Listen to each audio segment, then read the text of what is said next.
Hi, my name is Thomas Pekarek. I'm the Republican candidate for the 13th Congressional District against Tim Ryan and my other opposition, who is running as a write-in candidate. First of all, I'd like to thank the Tea Party for holding this event. This is where government really works, the people in the communities. And first thing I want to do is the Tea Party. What does it stand for? The Tea Party stands for limited federal government, individual freedom, personal responsibility, free and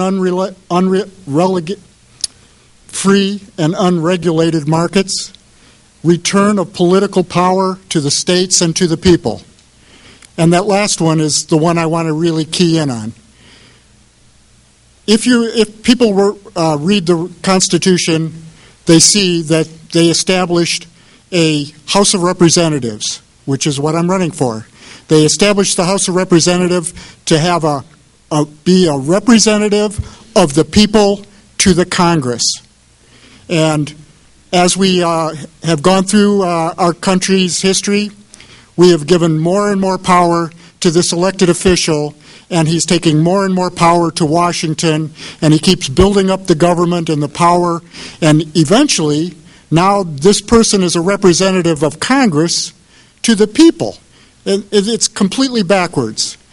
Tim Ryan has been there for 12 years, and a little comment that I read on when I filed to run in this race, there was a little comment on the thing noting the two candidates, and it said carpetbagger versus mindless taxer. I says, well, that's kind of interesting. It says, and they're calling me a carpetbagger only because I live in Cleveland, even though I'm really engaged in this community and in this district. And they're calling him a mindless taxer, which he is. But he's really the true carpetbagger because he's bringing the government of Washington to this district instead of taking the people's wishes to the Congress and telling the Congress what the people want. This is the way the government is supposed to work. Why is the government not functional in Washington? It's because they have their agenda, and that national agenda is somebody's doing where they're keeping the power in Washington and giving it back to the people. The people should be telling Washington how they want things to respond. Political ideology aside, I'm a Republican, but everybody else isn't Republican.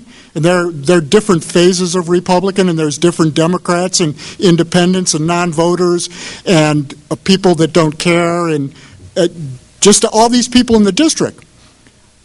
When I'm elected to the Congress, the way you have to look at it is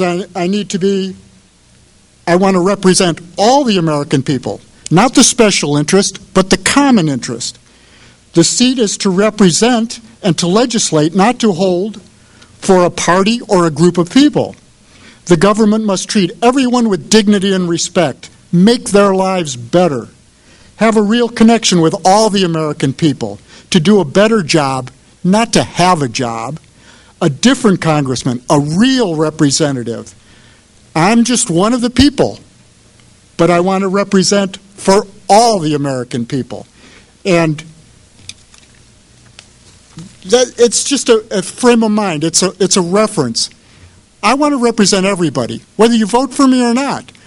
I want to take your concerns to Washington. If we have a disagreement in what we're doing, then we're going to talk about it. We're going to know what you're saying to me, and I'm going to relate to you why or why not, why I would want to do it a different way. But it'll be an open discussion. It won't be just, oh, they're telling me this, and what the feedback is just what I'm going to do anyway. And that's why there's gridlock in Washington. I'm going to represent you, not the leaders in Washington. I'm elected by you, not by the other leaders. And that's why I have 4 critical issues, not made-up issues, most important issues for you. The most important issue is to get the value of the dollar by currency reform. Second thing is having property acquisition reform so that you're able to acquire property, income-producing property, like the wealthy do right now, but for everybody. And the third thing would be electoral reform so that the leaders don't pick your candidates only, but you're going to nominate them as well as elect them. And the fourth thing is tax reform. And if we work on those four issues, we'll give power back to you. So I would appreciate your vote in November. And if we get to Washington, a vote for me will be a vote for yourselves. And you'll have the power back here in Ohio 13. Thank you very much.